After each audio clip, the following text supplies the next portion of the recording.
saya memperkenalkan diri. Nama saya Andy dari Koramil Menes. Dalam kesempatan ini saya akan menyampaikan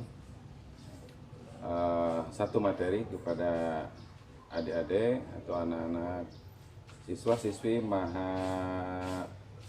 siswa atau siswi baru SMA Negeri 4 Paneglang.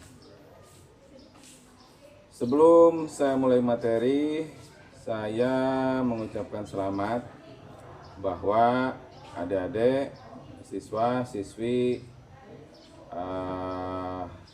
SMA 4 yang baru merupakan adik-adik yang terpilih yang memenuhi syarat dari sekian ribu, dari sekian banyak masyarakat di wilayah Menes, Paneglang yang ingin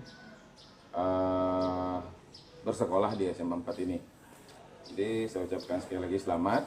Anda merupakan pilihan-pilihan yang memenuhi syarat untuk masuk di SMA 4. Selanjutnya yang saya ketahui SMA 4 itu memiliki reputasi atau nama baik yang bagus, baik dari segi akademik, ekstrakurikuler, kegiatan seni, budaya dan lain sebagainya. Jadi pesan saya kepada adik-adik atau anak-anak yang baru, jaga nama baik SMA 4 supaya yang selama ini sudah baik, ke depan lebih baik. Baik, yang selanjutnya dalam kesempatan ini tidak banyak waktu yang saya miliki atau kita miliki untuk membahas materi tentang wawasan kebangsaan. Jadi salah satu materi yang disuguhkan atau yang adik-adik terima dari panitia penerima calon siswa-siswi baru itu salah satunya wawasan kebangsaan. Saya ulangi lagi, tidak banyak waktu, artinya tolong simak baik-baik apa yang saya sampaikan.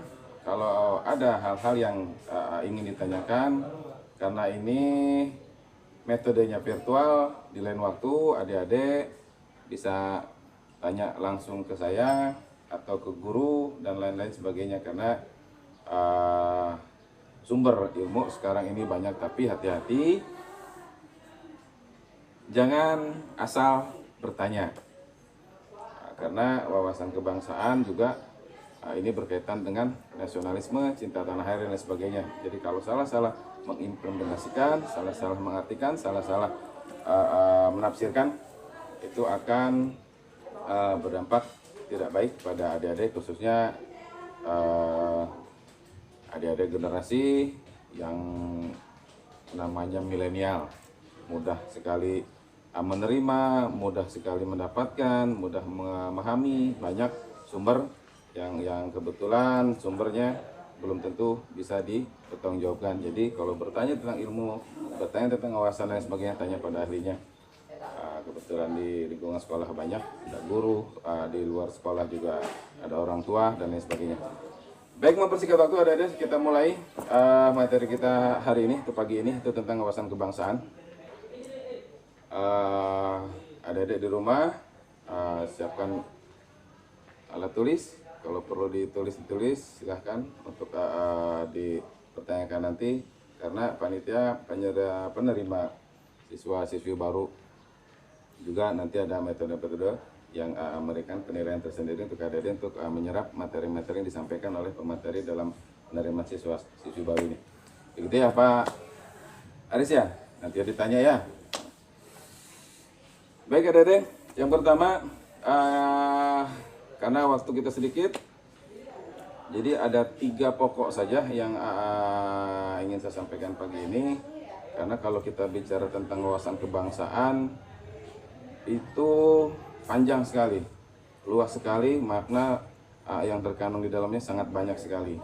Namun dalam kesempatan ini, karena waktu atau durasi yang dialokasikan untuk kita pagi ini 20 menit, jadi ringkas saja saya sampaikan tentang materi wawasan kebangsaan. Yang pertama pengertian, yang kedua tujuan, Yang ketiga, apa pentingnya wawasan kebangsaan. Yang keempat, praktek atau implementasi dari wawasan kebangsaan untuk lingkungan sekolah atau adik-adik di mahasiswa, mahasiswi di tingkat sekolah. Baik, yang pertama, pengertian dari wawasan kebangsaan. Jadi wawasan kebangsaan itu sendiri berasal dari kata wawasan. Kalau merujuk ke kamus, wawasan berarti cara pandang. Ya, jadi cara pandang. Kebangsaan berarti kumpulan atau orang-orang di satu tempat atau satu negara yang memiliki kesamaan suku, budaya, bahasa dan lain sebagainya, dan juga memiliki pemerintahan tersendiri. Jadi secara umum wawasan kebangsaan adalah cara pandang bangsa atau masyarakat terhadap bangsanya atau terhadap negaranya. Itu kira-kira pengertian secara umum wawasan kebangsaan. Ya, wawasan kebangsaan secara umum secara singkat kita sampaikan begitu. Selanjutnya tujuan. Apa kira-kira yang terbesit di adik-adik? Kenapa kita harus memiliki wawasan kebangsaan yang baik? Ya, seperti yang adik-adik tahu, adik-adik jelas kalau bikin identitas bangsa Indonesia pasti nggak mungkin mengisi biodata bangsanya bukan bangsa Indonesia kalau memang adik-adik ingat pengisian biodata adalah salah satunya nanti yang ada temui itu suku bangsa itu seluruh Indonesia. Kenapa juga harus masih diberikan materi atau adik-adik harus memahami tentang wawasan kebangsaan.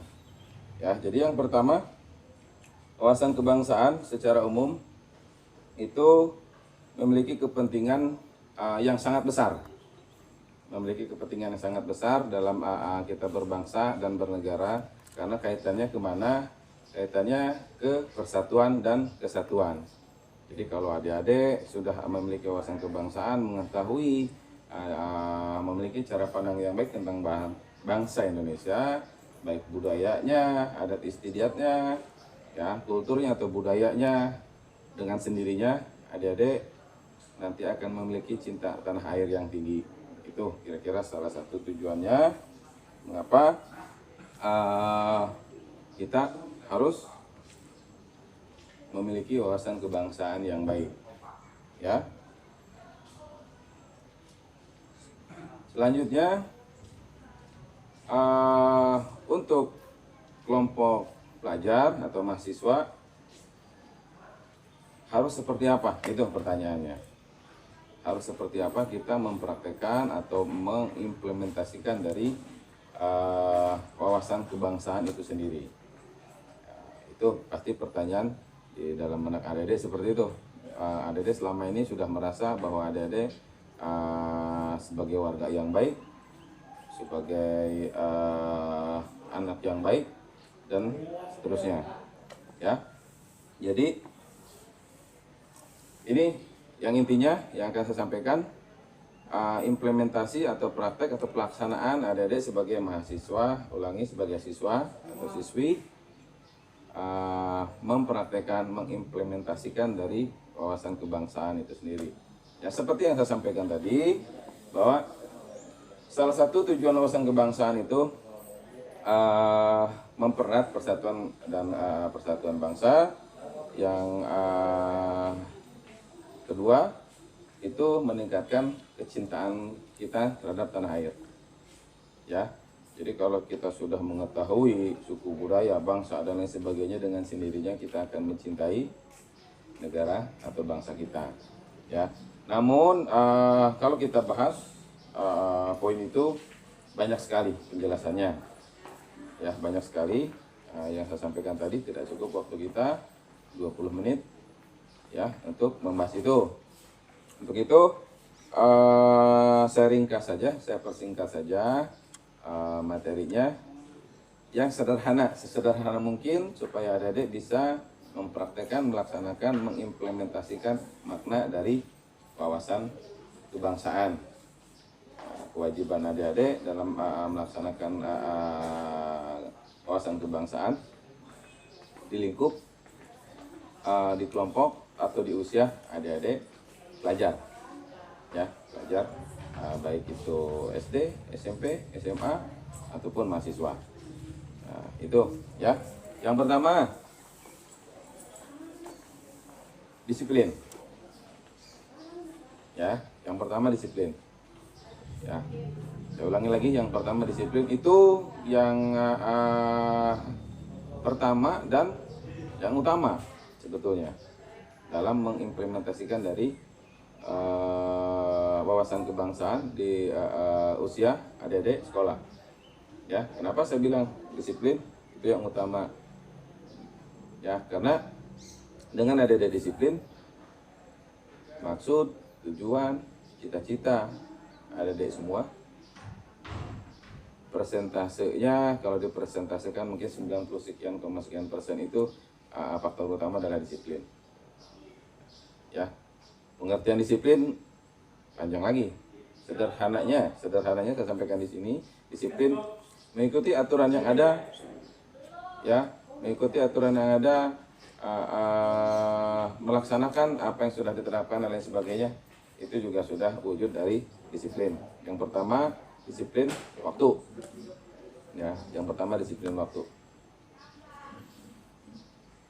Mulai dari bangun tidur, ulangi, ya, bangun tidur sampai ada dia berangkat sekolah, ya. Yang kedua, setelah di sekolah, ada dia mengikuti apa ketentuan-ketentuan atau aturan-aturan yang ada selama di sekolah. Masuknya jam berapa? Ya, setelah itu setiap sekolah pasti punya aturan-aturan. Adik-adik mengikuti aturan yang ada, tidak melanggar dan lain sebagainya, itu juga sudah implementasi atau pelaksanaan praktek dari adik-adik memiliki wawasan kebangsaan yang baik. Nah, kalau untuk kalangan masyarakat umum, pegawai dan lain-lain itu lain lagi. Ya, setidaknya yang saya sampaikan di sini itu kapasitasnya untuk usia adik-adik sekolah atau pelajar, ya. Setelah berangkat dari rumah sampai ke sekolah, di sekolah itu ada aturan-aturan. Yang paling menonjol atau yang paling terlihat di saat ini yang saya perhatikan ada ketika di sekolah, itu yang saya lihat sendiri, ya, disiplin waktu, banyak yang terlambat setelah masuk, banyak yang mengabaikan aturan-aturan yang ada, terutama pada pelaksanaan upacara. Ya, upacara. Kita mengikuti upacara dengan hikmat, menghormat bendera merah putih, menyanyikan lagu Indonesia dengan baik dan benar dan lantang dan sebagainya. Itu yang saya lihat sekarang jadi persoalan yang perlu juga diperhatikan dari pihak sekolah. Kalau di SMA 4 kita sudah beberapa waktu ke belakang sudah membimbing, ya, siswa-siswinya cara atau pelaksanaan upacara yang baik dan benar. Waktu itu kita sudah praktekkan di sini kalau nggak salah tahun kemarin, ya. Kita sudah OSIS-nya, paskibraknya sudah kita latih untuk dikaderkan nanti ke adik-adik. Namun masih ada oknum-oknum dari siswa atau siswi yang tidak mengikuti upacara dengan baik. Ya, itu juga salah satu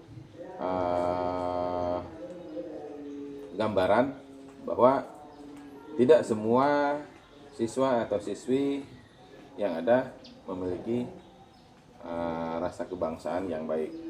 Tolak ukurnya sederhana. Kalau untuk di tingkat sekolah dia sudah mengikuti aturan yang ada, mengikuti upacara dengan baik, hikmat dan lain sebagainya, itu sudah menandakan bahwa adik-adik siswa-siswi memiliki wawasan kebangsaan yang baik. Tuh, ya. Yang selanjutnya, yang poin ke-6, ingat-ingat ada beberapa poin ya yang saya sampaikan, nanti ada pertanyaan dari panitia, ada dia harus bisa menjawab. Ya, ada yang ke-6 itu menghargai, menghormati. Kalau di lingkungan rumah, hormati orang tua, kakak, ya, orang tua berarti ayah, ibu, bapak, ya, atau ya sebutan masing-masing. Hargai orang yang lebih tua di lingkungan rumah, ya. Berangkat ke sekolah, hargai pengendara lain, ikuti aturan yang ada. Kalau lampu merah berhenti, ya berhenti. Sampai ke sekolah, hargai, hormati guru. Nah, ya, saya sangat miris sekali tentang hal yang ini, yang satu ini, Pak Aris. Saya sangat miris sekali tentang yang satu ini, ya. Banyak kejadian siswa atau siswi tidak menghargai guru, atau bahkan yang lebih ironis, yang lebih parah, itu berani menantang guru, bahkan memukul guru. Ya, itu situasi yang ada saat ini. Berarti kesimpulannya, kalau masih ada di SMA 4 ini yang seperti itu, tapi saya yakin tidak ada, Faris. Ya, tapi kalau masih ada berarti dikaitkan dengan wawasan kebangsaan juga, berarti adik-adik belum memiliki wawasan kebangsaan yang baik. Saya ingatkan tentang hal yang satu ini, ya. Saya tidak ingin mendengar nantinya ada siswa atau siswi SMA 4 yang tidak menghargai guru, tidak menghormati guru, atau bahkan melakukan tindakan kekerasan terhadap guru. Ya, karena kenapa saya seperti ini? Saya bisa mencapai cita-cita saya. Yang pertama itu izin Allah Subhanahu wa taala. Yang kedua berkat bantuan dari guru. Tanpa guru tidak bisa. Jadi sekali lagi saya pesankan untuk yang satu ini, saya menekankan, bukan pesan lagi Paris, tapi menekankan pada adik-adik, ya, siswa-siswi baru nanti di SMA 4. Saya tidak ingin mendengar hal itu terjadi. Dan kalau nanti ada kejadian seperti itu, saya sebagai pembina desa, ya, di desa siap melaksanakan pembinaan, Paris, ya, kepada siswa-siswi yang saya sampaikan tadi. Nah, jadi pihak sekolah silahkan nanti datang ke Koramil biar kita adakan pembinaan khusus kepada siswa-siswi yang dikategorikan tidak mengindahkan aturan, tidak menghargai guru, tidak menghormati guru, atau bahkan ada tindakan lebih dari itu terhadap guru. Nah, itu ya adik-adik ya. Yang ketujuh, ini yang poin ketujuh, ya, wawasan kebangsaan dikaitkan dengan era sekarang. Ya, jadi era sekarang ini era milenial, itu sebutan ininya, tapi secara teknologinya era digital. Nah, ya, era digital. Dari SD sampai perguruan tinggi nyaris tidak ada anak yang usia sekolah itu tidak menggunakan HP, ya, tidak menggunakan handphone. Jadi bentuk atau implementasi atau pelaksanaan dari wawasan kebangsaan yang baik ada kaitannya, Pak Aris, dengan penggunaan teknologi. Di mana kaitannya? Apa keterkaitannya?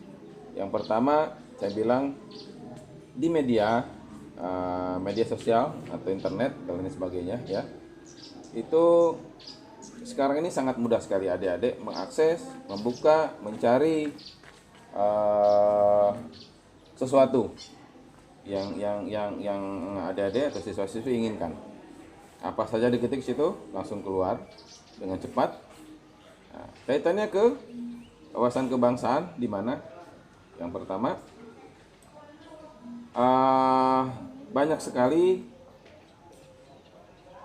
artikel-artikel atau bahkan aplikasi atau website atau dan lain sebagainya itu yang secara umum memang dia menawarkan konten-konten dan lain sebagainya itu yang menarik, tapi ada kalanya